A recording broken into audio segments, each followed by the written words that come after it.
Testing. Testing? Hello? Testing? Yeah. Testing? Testing?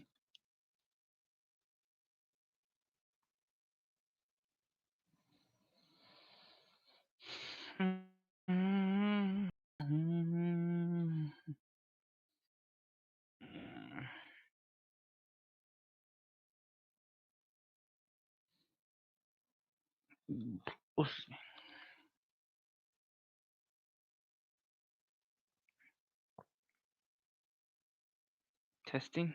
Testing.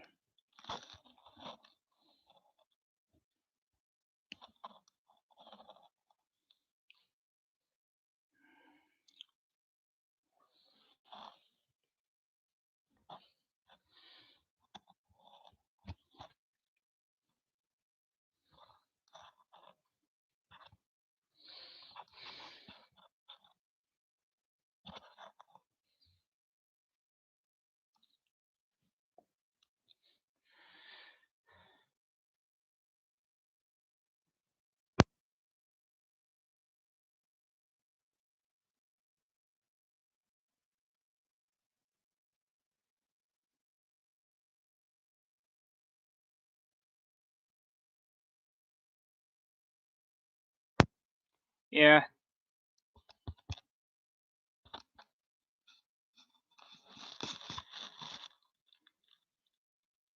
Hello? Hmm.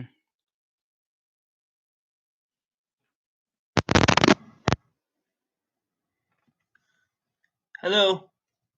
That's working.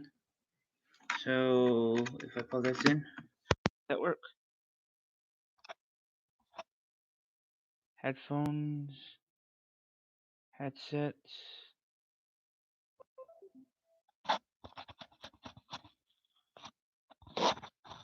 Hello? Hello? Stupid thing. Sorry, people. I'm still trying to get this mic to work.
Come on.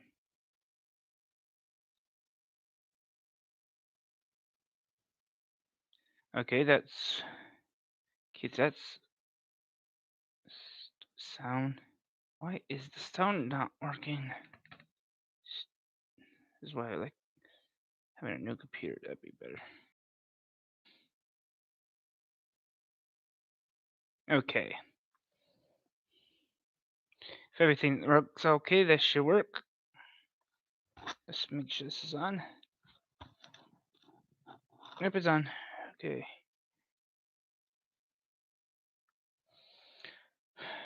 Well, we'll be doing this if time hurries up.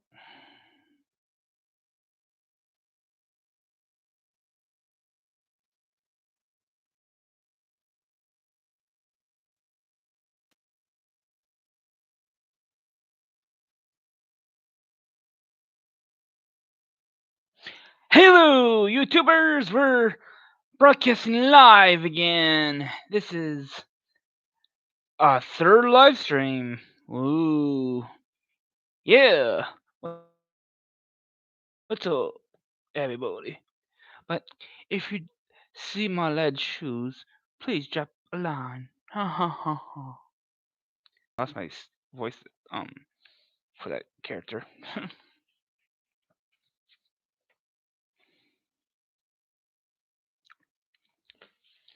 We're reading The Colors of Space by Marilyn Zimmer Bradley. And then, after that, we're gonna read my book. If you want to keep me reading this book, drop me a line in the live chat. Ooh, that was bad. Lagging. I say the internet's lagging me. Okay. The needle went into his arm. He felt himself sinking into sleep, and in sudden panic, he realized that he was helpless. The ship would touch down on three worlds, and on any of them, the Lhari might have his description or his alias. He could be taken off, drugged, and unconscious, and might never wake up. He tried to move to protest, to tell them he was changing his mind, but already he was unable to speak. There was a freezing moment of intense, painful cold. Then he was floating in what felt like waves of cosmic dust, swirling, many colored, before his eyes, and then there was nothing, no color, nothing at all, except the night of sleep. Bart felt cold. He stirred, moved his head in drowsy protest. Then memory came flooding back, and in a sudden panic, he sat up, flinging out his arms as if to ward away anyone who would lay hands on him. Easy, said a soothing voice, a Mentorian, not the same Mentorian, bent over him. We have entered the gravitational field of Procyon planet Alpha. Mr. Briscoe touched down in 4 hours. Bart mumbled an apology. Think nothing of it. Quite a number of people who aren't used to the cold sleep drug suffer from minor lapses of memory. How do you feel now? Bart's legs were numbed and his hands tingled when he sat up, but his body processes had been slowed so much by the cold sleep that he didn't even feel hungry. The synthetic jelly he'd eaten just before going to sleep wasn't even digested yet. When the Mentorian left for the other cabin, Bart looked around and suddenly felt he would stifle if he stayed here another minute. He wasn't likely to run into Tommy twice in a row, and if he did, well, Tommy would probably remember the snub he'd the had and stay away from Dave Briscoe. And he wanted another sight of the stars before he went into worry and danger. He went down to the observation lounge. The cosmic dust was brighter out here, and the constellations looked a little flattened. Textbook tables came back to him. He had traveled 47 light years. He couldn't remember how many billions of miles that was. Even so, it was only the tiniest hop, skip, and jump in the measureless vastness of space. The ship was streaking toward Procyon, a Sol-type star, bright yellow. The three planets, Alpha, Beta, and Gamma, ringed like Saturn and veiled in a shimmering layers of cloud. Strung against the night, past them other stars brighter stars, far away stars he would never see glimmered through the pale dusk. "Hello, Dave! Been spacing all this time? Remember me? I met you about weeks ago in the lounge down here. Just got, just out from Earth." "Oh no." Bart turned with a mental groan to face Tommy. "I've been in cold sleep," he said. He couldn't be rude again. "What a dull way to face a long trip," Tommy said cheerily. "I've enjoyed every minute of it myself." It was hard for Bart to realize that for Tommy their meeting had been 6 weeks ago. It all seemed dreamlike the closer he came to it. The last he could realize that in a few hours he'd be getting off on a strange world with only the strange name, Raynor 3, as a guide. He felt terribly alone, and having Tommy close at hand helped, even though Tommy didn't know he was helping. "Maybe I should have stayed awake." "You should. I only slept for a couple of hours at each warp drive shift.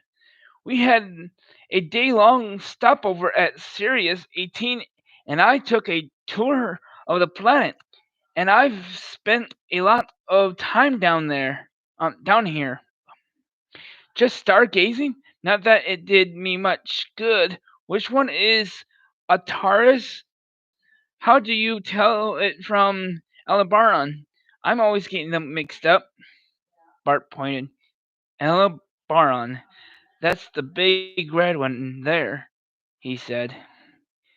"Think of the constellation Tartarus as a necklace, with Aldebaran hanging from it like a locket.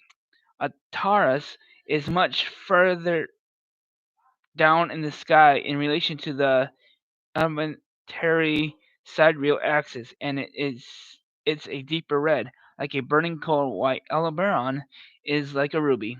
He broke off in mid-word, realizing that Tommy was gazing at him in a mixture of triumph and consternation. Too late, Bart realized. He had been tricked.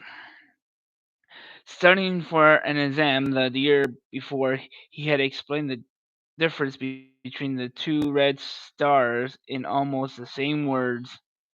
"Bart," Tommy said in a whisper, "I knew it had to be you. Why didn't you tell me, fella?" Bart felt himself start to smile, but it only stretched his mouth. He said very low, "Don't, don't say my name out loud, Tom. I'm in trouble. I'm terrible trouble." "Why didn't you tell me? What's a friend for? We can't talk here, and all the cabins are wired for sound in case somebody stops breathing or has a heart attack in space," Bart said, glancing around.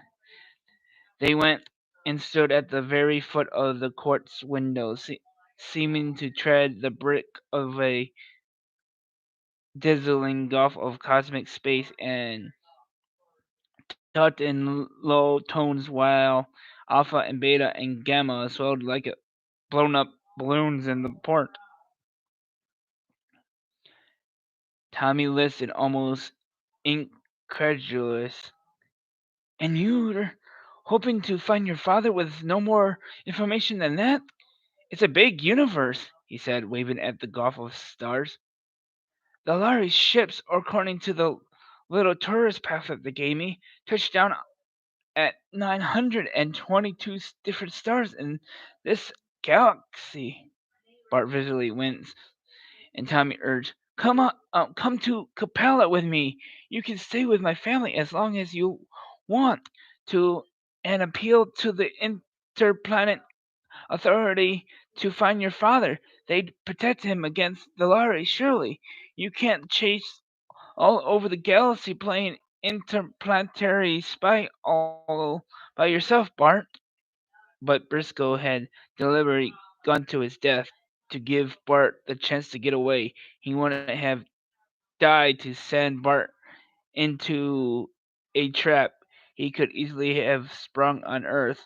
Thanks, Tommy, but I've got to play it my way, Tommy said firmly. Count me in then. My ticket has stopover privileges.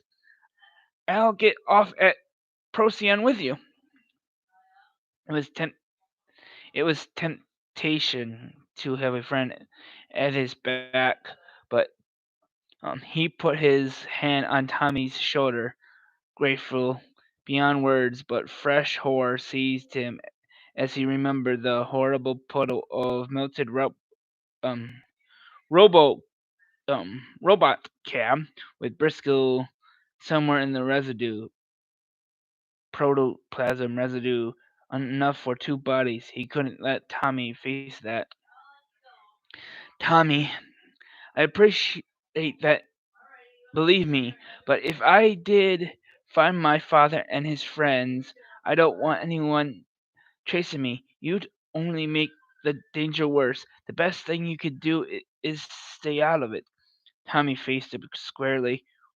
One thing for sure, I'm not going to let you go off and never know whether you're alive or dead. I'll try to get a message to you. I'll I'll try to get a message to you. Mott said, "If I could, uh, if I can. But whatever happens, Tommy, stay with the ship and go on to Copala. It's the one thing you could do to help me." A warning bell rang. Bing, bing, bing. Rang in the ship. He broke sharply away from Tommy, saying over his shoulder, "It's all you could do to help, Tom. Do it, please. Just stay clear." Tommy reached out and caught his arm. "Okay," he said reluctantly. "I will, but be careful," he added fiercely. "You hear me? And if I don't hear from you in some reasonable time, I'll raise a stink from here to Vega." Bart broke away and ran. He was afraid. If he didn't, he'd break up again. He closed the cabin door behind him, trying to calm down so that the Mentorian steward generation wouldn't see how upset he was. He was going to need all his nerve. It looks like one person showed up today. Hey, I wonder if that's the same guy earlier.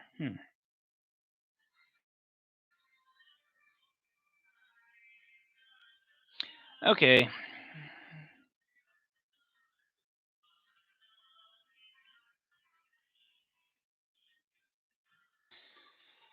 I hate my computer. It lags so much.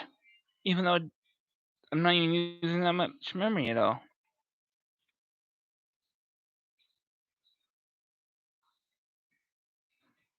Hmm.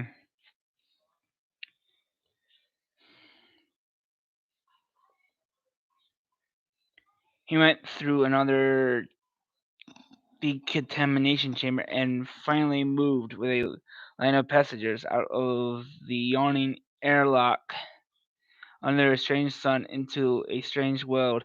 At first sight, it was disappointment. If it was a large spaceport that lay before him, to all appearances identical with the one on Earth. Sloping glass ramps, tall, colorless pylons, a skyscraper terminus crowded with men of all planets. But the sun overhead was brilliant and clear gold, the shadows sharp and violent on the spaceport floor behind the confines of the spaceport. He could see the ridges of tall hills and unfamiliar colored trees. He longed to explore them, but he got a grip on his imagination, surrendering his ticket stub and false papers to the Lhari and the Mentorian interpreter who guarded the ramp. The Lhari said to the Mentorian in the Lhari language, "Keep the keep for keep him for questioning, but don't tell him why." But Bart felt a cold chill icing his spine. This was it. The Mentorian said briefly, "We wish to check on the proper antibody component for Aldebaran natives. There will be a delay of about 30 minutes. Will you kindly wait in this room here?" The room was comfortable, furnished with chairs and a vision screen with some colorful story moving on it. Small, bright figures in capes, curious beasts racing across an unusual velvet, but Bart paced the floor restlessly. There were two doors and read after images, but after a moment opening them a slit, he found that he could see and made out other doors, glass ramps, pale Lhari figures coming and going, but for the moment he was alone in the long corridor beyond which he could see the glass ramps. Nearby, a door opened into a small office with glass walls. On a peg, one of the silky metallic cloaks worn by Mentorians doing spaceport work was hanging on an impulse. Bart caught it up and flung it around his shoulders. It felt cool and soft, and the hood shielded his eyes a little. The ramp leading down to what he hoped was street level was terribly steep, and there were no steps. Bart eased himself over the top of the ramp and let go.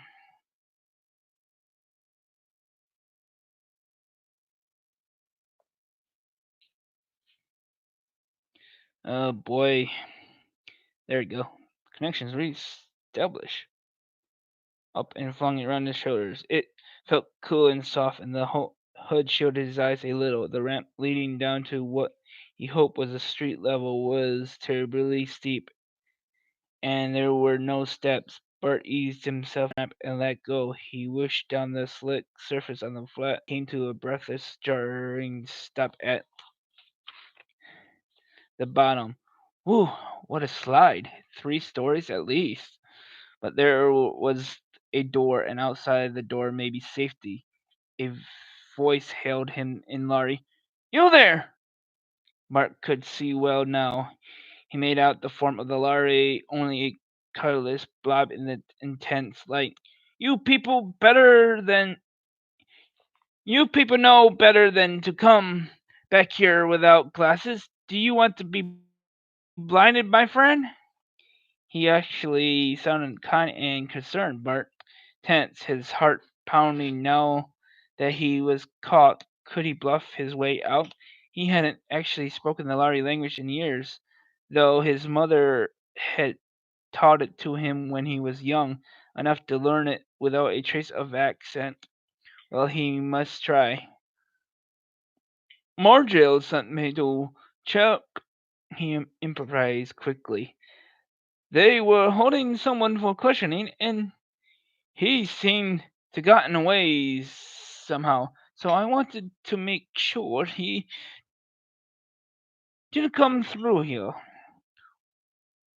"What is the matter that one man can give us all the slip this way?" the Lhari said curiously. "Well, one thing is sure, he's Fagin or Salarin or Capellan, one of the dim star people. If he comes through here, you'll catch him easily enough while he's stumbling around half blind. You know that you shouldn't stay long," he gestures, "out this way, and don't come back without special lenses." Bart nodded, jerking the glass cloak around his shoulders, forcing himself not to break into a run as he stepped through the door.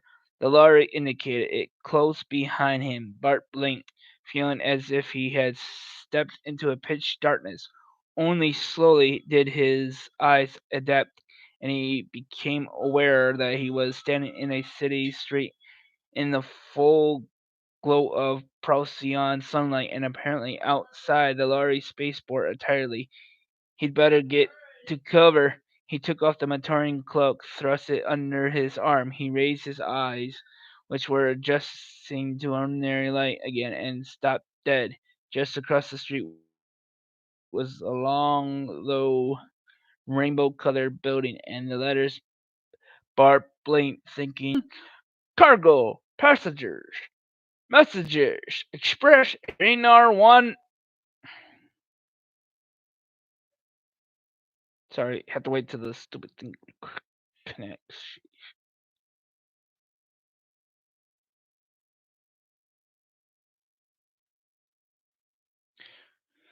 Express a Raynor 1 manager. End of chapter 4. I'm gonna cut this short today, so I hope you like on the show.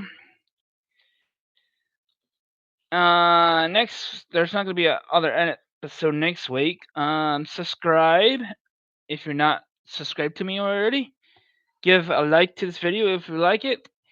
Please tell your friends and that about this, and one of these days I will pick up again with the show. Sorry about leaving so soon, but I'm just not. Have been having trouble with connections. So see you later, and God bless. And you've been caught in the storm. If I can get this thing off now. Come on.